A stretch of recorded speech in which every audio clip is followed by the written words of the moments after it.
வணக்கம். இன்னைக்கு ஒரு ஸ்டாக்கை பத்தி நம்ம டிஸ்கஸ் பண்ண போறோம். இந்த ஸ்டாக் இம்மீடியட்டா பையா கொஞ்சம் அந்த ஜோன்ல இருக்குன்னு வச்சுக்கலாம். இங்க இருந்து உடனே பறக்க போகுதா மேபி, சரியா? ஸோ நம்ம இப்போதைக்கு இந்த ஒரு பர்டிகுலர் விஷயத்த மனசுல வச்சுக்கிட்டு, பட் எப்பயுமே ஒரு ஸ்டாக்கை பத்தி இன்டெப்த் நாலேஜ் இருக்கிறது ஆல்வேஸ் பெட்டர். ஏன்னு சொன்னால் அது மைண்ட்ல பின்னாடி எங்கேயாச்சும் ஒரு இடத்துல இருக்கும் போதும் தூக்கிட்டு போகும். இது நிறைய ஸ்டாக்ஸ்ல நான் ஐடென்டிஃபை பண்ணியிருக்கேன். சுஸ்லான் ரீசெண்டாக எடுத்துக்கிட்டது, ஐஆர்எஃப்சி இதுவும் அதே மாதிரி தான் ஐடென்டிஃபை பண்ணது. இந்த ஸ்டாக் நீங்க எடுத்துக்கிட்டீங்கன்னா ஸ்பெஷாலிட்டி கெமிக்கல் ஸ்டாக், கிளீன் சயின்ஸ்ன்ற ஒரு ஸ்டாக். இன்ஃபேக்ட் எங்க செகண்ட் பேட்ச்ல இருக்கிற ஒரு ஸ்டூடெண்ட் இந்த ஸ்டாக் ஐடென்டிஃபை பண்ணி இந்த ஸ்டாக் பிரேக் அவுட் ஆகுதுன்ற மாதிரி அவர் கொடுத்துருந்தாரு. அது கொடுத்து should be about 15 days back. But என்ன ஒரு பியூட்டின்னு சொன்னால் அந்த இடத்துல மொமெண்டம் இல்லாத இருந்துச்சு. அதனால இம்மீடியட்டா பறக்கல. பட் டெஃபினட்டா அந்த ஸ்டாக் வீக்லி லெவல்ல ஒரு பிரேக் அவுட் கொடுத்துருந்துச்சு. இந்த ஸ்டாக்கை பத்தி நம்ம பேசலாம். கிளீன் சயின்ஸ் ரீசெண்டா தான் ஐபிஓ வந்தாங்க. ஒரு 5 வருஷம்னு வச்சுங்களேன் வந்தாங்க. ஐபிஓ வந்தப்பயே சும்மா ஜம்முன்னு ஒரு ரிசல்ட் கொடுத்தாங்க. என்ன அது? ஐபிஓ ப்ரைஸுக்கும் லிஸ்டிங் ப்ரைஸும் 100% அப் மூவ் கொடுத்தாங்க. ஸோ அங்கேருந்து எடுத்துக்கிட்டீங்கன்னு சொன்னால் ஸ்டாக் கிடுன்னு மேலே போய் ஆல்மோஸ்ட் 2700 rupees டச் ஆச்சு. அதுக்கு காரணம் உண்டு. லாக்டவுன் போதும் ஆல்மோஸ்ட் உலகம் பூரா லாக்டவுன் ஆயிடுச்சு. உலகம் பூரா லாக்டவுன் ஆனதுக்கு அப்புறமா நீங்க எடுத்து பார்த்தீங்கன்னா கெமிக்கல் பிஸ்னஸ் மேஜராக சைனா தான் அந்த இண்டஸ்ட்ரியில leader. And China complete lockdown, அதாவது ஜீரோ டாலரன்ஸ்ன்ற லெவலில் ஆரம்பிச்சாங்க. அதாவது வைரஸே இருக்கக்கூடாதுன்ற லெவலில் டோட்டலாக லாக்டவுன் பண்ணாங்க. இதனால என்ன ஆச்சுன்னு சொன்னால் உலகம் பூரா 2 விஷயம் நடந்துச்சு. ஒன்று, அந்த 2021 பிஸ்னஸ் பயங்கர டவுன். அண்ட் அது முடிஞ்ச உடனே அந்த சமயத்தில் மார்க்கெட்டில் டிமாண்ட் ஜாஸ்தியாக இருந்துச்சு. ஸோ அந்த 21 செகண்ட் ஹாஃப் அண்ட் 22ல் நீங்கள் எடுத்துக்கிட்டிங்கன்னா பயங்கரமான டிமாண்ட். அண்ட் டிமாண்ட் ஒன்று, இன்னொன்று ப்ரைஸ் தார்மாராக ஏறிட்டு இருந்துச்சு. தார்மாராக ஏறும் போதும் நிறைய பேர் அந்த ஸ்டாக் அந்த அந்த ப்ராடக்ட்ஸை வாங்கி அடுக்க ஆரம்பிச்சாங்க. ஸோ அடுக்க ஆரம்பித்தோடனே 22ல் உங்களுக்கு தெரியும் உச்சகட்டம் கொரோனா முடிஞ்சு போச்சு. அப்போ என்ன ஆச்சுன்னு சொன்னால் ப்ரைஸ் சாஃப்டன் ஆக ஆரம்பிச்சிருச்சு. ஏன்னு சொன்னால் டிமாண்ட் குறையுது. 2 விதமான டிமாண்ட் இருந்துச்சு. பழசு ஸ்டாக் இல்லை, ப்ரைஸ் ஏறுதே, நம்மளாம் ஏறிடக்கூடாதுன்ற லெவலில் ஏற்கனவே வாங்கி ஸ்டாக் பண்ணது. இது ரெண்டுமே கம்பெனிக்கு நெகட்டிவாக போச்சு. நீங்கள் கிளீன் சயின்ஸ் எடுத்துக்கிட்டிங்கன்னா அவங்க ஸ்பெஷாலிட்டி கெமிக்கல் பிஸ்னஸில் இருக்கிறாங்க. ஆல்மோஸ்ட் எல்லா ஸ்பெஷாலிட்டி கெமிக்கல் பிஸ்னஸ் எஸ்ஆர்எஃப்லாம் இருக்குல்ல, இவங்க எல்லாருமே அடி வாங்கினாங்க. இப்போ இவங்க கிளீன் சயின்ஸை நீங்கள் எடுத்துக்கிட்டீங்கன்னு சொன்னால் அந்த 2700 ஆல்மோஸ்ட் ஒரு 50%, 53% கீழே விழுந்துச்சு. ஆல்மோஸ்ட் 1370, 350 அந்த ஜோன் வரைக்கும் வந்துச்சு. ஏன் வந்தது? இதுதான் காரணம். டிமாண்ட் குறைஞ்சிச்சு. ஏற்கனவே ஸ்டாக் வாங்கி வச்சவங்க அந்த இருக்கிற ஸ்டாக்கை யூஸ் பண்ண ஆரம்பிச்சாங்க. இது 2 தான் மெயின் ரீசன்ஸ். அண்ட் இன்னொன்று ரீசன் எடுத்து பார்த்தீங்கன்னா கிளீன் சயின்ஸ் ஒரு 3 விதமான கெமிக்கல்ஸ் ப்ரொடக்ஷன் பண்றாங்க. 3 ரகம். ஓகே, விதம் வேணா 3 ரகம்னு வச்சுக்கலாம். ஃபர்ஸ்ட் ரகம் நீங்க எடுத்துக்கிட்டீங்கன்னா பர்ஃபார்மன்ஸ் கெமிக்கல்ஸ். பர்ஃபார்மன்ஸ் கெமிக்கல்ல மெயினா இந்த டயப்பரு, நாப்கின்னு, சானிட்டரி நாப்கின் இதுல எல்லாமே யூஸ் பண்ற அந்த கெமிக்கல் லிக்விடை அப்சர்வ் பண்றது. இன்னொன்று ஃபார்மால யூஸ் பண்றது. ஃபார்மால மெயினா காஃப் சிரப்க்கு யூஸ் பண்ற கிளைகோடின் நினைக்கிறேன், இந்த பர்டிகுலர் கெமிக்கல். அதுக்கு அடுத்தபடியா நீங்க எடுத்துக்கிட்டீங்கன்னா எஃப்எம்சிஜில யூஸ் பண்ற கெமிக்கல்ஸ். ஸோ இந்த 3 விதத்துலையுமே நீங்க எடுத்து பார்த்தீங்கன்னு சொன்னால் டெஃபினட்டா கோவிட் சமயத்தில் எல்லாருமே வீட்டில் இருந்தப்ப டயப்பர்ஸ் எல்லாம் எப்படி அடிச்சுக்கிட்டாங்கன்றது உங்களுக்கு தெரியும். ஸோ இது ஜாஸ்தி டிமாண்டில் போச்சு. அதுக்கப்புறமா அது குறைய ஆரம்பிச்சிச்சு. கிளைகோடின்ல எஸ்பெஷலி நீங்கள் இந்த ஃபார்மா இண்டஸ்ட்ரி அண்ட் ஆக்ரோ இண்டஸ்ட்ரியில் யூஸ் பண்ணுற கெமிக்கலில் உங்களுக்கு தெரியும் ஆப்பிரிக்காவில் நிறைய குழந்தைங்க இறந்துட்டாங்க. அது மெயினாக ஃபார்மசூட்டிக்கலில் காஃப் சிரப்னால. அது ஒரு சில கம்பெனிஸ் தவறு பண்ணது. ஸோ ஓவராலாகவே இந்தியாவில் அந்த காஃப் சிரப் எக்ஸ்போர்ட்டை இந்தியன் கவர்மெண்ட் பேன் பண்ணிச்சு, கெட்ட பேர் ஆயிடக்கூடாதுன்றதுக்கோசரம். ஸோ அதுக்கான எதிர்வொலியும் டெஃபினட்டா இந்த கம்பெனி மேல வந்துச்சு.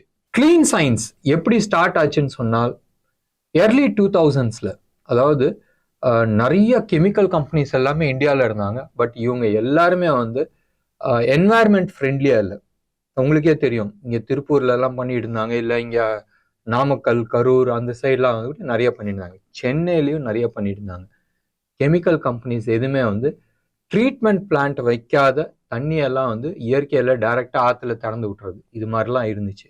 ஸோ இது மாதிரி என்வாயர்மெண்ட் இஷ்யூ ஆகுதுன்னு சொல்லிட்டு அந்த 2000, 2001, 2003 வந்து செம்ம டைட் பண்ண ஆரம்பிச்சாங்க. அது மாதிரி டைட் பண்ண ஆரம்பிக்கும் போது தான் இந்த கம்பெனியை வந்து உருவாக்குனாங்க. கம்பெனியோட ஒரு டைரக்டருக்கு க்ளோஸ் அபவுட் 27-28 இயர்ஸ் எக்ஸ்பீரியன்ஸ் இருக்கு. அந்த எக்ஸ்பீரியன்ஸ் வச்சு இவர் வந்து என்வாயர்மெண்ட் ஃப்ரெண்ட்லி ப்ராடக்ட்ஸை எடுத்துட்டு வரலான்ற விதத்தில் எடுத்துட்டு வந்தாரு. இவருக்கு ஸ்ட்ரென்த் என்னதுன்னு சொன்னால், இவர் கிளீன் சயின்ஸ்க்கும் ஸ்ட்ரென்த் என்னதுன்னு நீங்க சொன்னீங்கன்னு சொன்னால், basically very strong R&D team. So இவங்க இன்ஹவுஸ் R&D வைக்கும் போதும் என்ன ஆகுதுன்னு சொன்னால், இது மாதிரி ப்ராடக்ட்ஸ்க்கெல்லாம் வந்து ரா மெட்டீரியல் இருக்குல்ல, அந்த ரா மெட்டீரியல் வந்து இன்ஹவுஸ்லேயே வந்து ப்ரொடக்ஷன் பண்ணுறது. அதாவது இப்போ ஒரு ஏ கெமிக்கல் வேணும், அந்த ஏ கெமிக்கலுக்கு வந்து எக்ஸ் கெமிக்கலை வாங்கி அதில் வந்து சில கெமிக்கல்ஸ் ஆட் பண்ணி இந்த கெமிக்கல் எடுத்துகிட்டு வருவாங்க. ஸோ இந்த பர்டிகுலர் கம்பெனிஸ் வந்து இது மாதிரி மிக்சிங்கில் வந்து பர்ஃபெக்டாக வந்து பண்ணிட்டு இருந்தாங்க. கேட்டலிஸ்ட்னு வாங்க. ஸோ இந்த இந்த ப்ராடக்ட் எடுத்துகிட்டு வரதுக்கு இந்த ப்ராடக்டில் இந்த கேட்டலிஸ்ட் ஆட் பண்ணும் போதும் அவங்களுக்கு வந்து ஈஸியாக ரா மெட்டீரியல் கிடச்சிச்சு. ஸோ இவங்களோட ரா மெட்டீரியல் காஸ்ட்டை வந்து they were able to bring down. So raw material காஸ்ட்டை கீழே எடுத்துகிட்டு வரும்போதும் என்ன ஆகுது, நேச்சுரலி கம்பெனியோட ப்ராஃபிட் வந்து இன்க்ரீஸ் ஆகுது. இவங்க ப்ராடக்ட் வந்து சீப்பாக வைக்கல, ரா மெட்டீரியல் கம்மியானனால இவங்களோட மார்ஜின், ஆப்ரேட்டிங் மார்ஜின் வந்து நல்லா இருந்துச்சு. எப்பயுமே கம்பெனியில் ஆப்ரேட்டிங் மார்ஜினை தான் வந்து பார்ப்பாங்க. And they had a fantastic margin. சரி, இப்போ இந்த கம்பெனி இன்னம்லாம் இங்கேருந்து மேலே பறக்குமா, கொஞ்சம் அப்படி ஒரு தடுமாற்றமான ஒரு ஜோன்ல தான் நிக்குது. நம்ம சார்ட் பார்க்கலாமே. இப்போ நீங்க பார்த்துட்டு இருக்கிறது வந்து monthly chart of Clean Science. நீங்க வந்து எடுத்து பாருங்களேன். எடுத்தோடனே ப்ராடக்ட் வந்து அப்படி அழகா மேலே போய் அதுக்கப்புறமா கீழே இறங்கி இருக்கு. ஸோ இந்த இடத்துல தான் வந்து உங்களுக்கு ஸ்டெபிலைசேஷன் ஆகுது. நீங்க வந்து வீக்லி சார்ட்ல பார்க்கும்போதும் உங்களுக்கு வந்து கிளாரிட்டிஸ் கிடைக்கும். இது வந்து வீக்லி சார்ட். வீக்லி சார்ட்ல வந்து உங்களுக்கு ஒரு பிரேக் அவுட் வந்திருக்கு. பிரேக் அவுட் வந்து ஒரு என்ன சொல்றது, ஒரு ஸ்டெபிலைசேஷன் வரணும். இதான் வந்து பிரேக் அவுட் ஆயிருக்கு. பிரேக் அவுட் ஆகி கீழே வந்திருக்கு. ஸோ இந்த கீழே வந்தது 1575, 580 நீங்க வச்சிங்களேன். அந்த லெவலை கிராஸ் பண்ணதுக்கு அப்புறமா இந்த ஸ்டாக்கை வந்து நீங்க பிடிக்க முடியாது. ஸோ நீங்க வந்து மனசுல ஞாபகம் வச்சுங்களேன், அந்த 1600, 625 லெவல்லாம் கிராஸ் பண்ணிச்சுன்னா நீங்க பிடிக்க முடியாது. 1580 இருந்தே நீங்க வந்து அக்யூமுலேட் பண்ண ஆரம்பிக்கலாம். இப்போ ஸ்டாக் எங்க ட்ரேட் ஆயிட்டு இருக்குன்னு சொன்னால் 1481 லெவல்ல வந்து ட்ரேட் ஆயிட்டு இருக்கு. அண்ட் டெஃபினட்டா வந்து இந்த பர்டிகுலர் மேட்டர் தான் நான் வந்து சொல்லிட்டு இருந்தேன். டே சார்ட்ல it was a perfect break out. ஆனால் வால்யூம் இல்லாத பிரேக் அவுட் இருந்துச்சு, அதனால கீழே வந்திருக்கு. ஸோ இந்த லெவல்ல நீங்க வாங்கணும்னு நினைச்சால், மேபி நீங்க வந்து ஒரு 100 வாங்கணும்னு நினைச்சால், ஒரு எக்ஸாம்பிளுக்கு நான் சொல்றேன், இந்த இடத்துல வந்து ஒரு 10-15 நீங்க வாங்கலாம். அண்ட் ஸ்டாப் லாஸ் எங்க வைக்கலாம், ஸ்டாப் லாஸ் சம்வேர் இந்த ஜோன்ல வந்து நீங்க வைக்கலாம். 1400 நீங்க வச்சுங்களேன், இந்த லெவல்ல நீங்க வச்சுக்கலாம். பட் மூமெண்ட் 580 போகும்போதும் இன்னும் ஒரு 10-15 நீங்க வாங்கலாம். மூமெண்ட் இந்த 1625 கிராஸ் பண்ணிச்சுன்னு சொன்னால் நீங்க லாங் டேர்முக்கு வாங்கி போட்டுட்டு வெயிட் பண்ணலாம். எவ்வளவு தூரம் போகும் ஸ்டாக்கு, ரொம்ப நல்லா மேலே போகிறதுக்கான சான்சஸ் இருக்கு. இந்த ஸ்டாக் வந்து லாங் டேர்முக்கு, லாங் டேர்ம் வேணாமே ஒரு ஷார்ட் டேர்ம் நம்ம வந்து பேசலாம். 1645 பிப்ரவரி மாதத்துக்குள்ள போகிறதுக்கு வாய்ப்புகள் இருக்கு. ஸ்டாப் லாஸ் ஞாபகம் வச்சுங்க, 1400 நான் சொல்லியிருக்கேன். கீழே 81 ரூபா நான் சொல்லியிருக்கிறேன். மே சைடில் எவ்வளோ, ஆல்மோஸ்ட் 160 ரூபா 170 ரூபா வரைக்கும் நான் வந்து கொடுத்துருக்கிறேன். ஸோ 1:2 இது வந்து ஷார்ட் டேர்முக்கு நீங்கள் ட்ரேட் பண்ணலாம். இல்லை நான் வந்து இன்னும் ஒரு கொஞ்சம் லாங் டேர்ம் நான் யோசிக்கிறேன்னு சொன்னால் மே மாதத்தில் அரௌண்ட் 2100 வரும். Next year we are talking about 2900. So 1 year 1.5 years. இந்த மே வந்து 2100, அடுத்த மே அரௌண்ட் 2900 வரைக்கும் போகிறதுக்கான சான்சஸ் நிறைய இருக்கு. ஞாபகம் வச்சுங்க, நான் இந்த ஸ்டாக்கை ரெக்கமெண்ட் பண்ணல. நான் வந்து சிபி ரிஜிஸ்டர்ட் அட்வைசர் கிடையாது.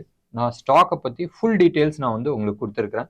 ஃபண்டமெண்டல் அனாலிசிஸ் சைடில் இருந்தும் நான் டைரக்ஷன்ஸ் கொடுத்துருக்குறேன். ஞாபகம் வச்சுங்க, இந்த கம்பெனியோட ஹோல்டிங், அதாவது கம்பெனி ஹோல்டிங், எல்லாருமே வந்து சொல்லுவாங்க ப்ரொமோட்டர்ஸ் வந்து அவங்களோட ஹோல்டிங்ஸை வந்து குறைச்சிட்டாங்க. ஒன்றும் இல்லை, ஐபிஓ வரும்போது 94% இருந்துச்சு. அந்த 94 வந்து எப்பயுமே வந்து மார்க்கெட்டில் 25% ஷேர் வந்து இறக்கியே ஆகணுன்றது கட்டாயம் இருக்கு. ஸோ அந்த ஒரு ரீசன்னால ப்ரொமோட்டர்ஸ் வந்து 94லேருந்து தே brought it to 74. இது வந்து சிபியோட கைட்லைன்ஸ் ஒன்று. ரெண்டாவது நீங்கள் எடுத்து பார்த்தீங்கன்னா FIIs and lot of HNIs, இந்த பர்டிகுலர் ஸ்டாக்ல வந்து அவங்களோட பொசிஷன்ஸ் வந்து இன்க்ரீஸ் பண்ணியிருக்கிறாங்க, அதாவது ஹோல்டிங் வந்து இன்க்ரீஸ் பண்ணியிருக்கிறாங்க.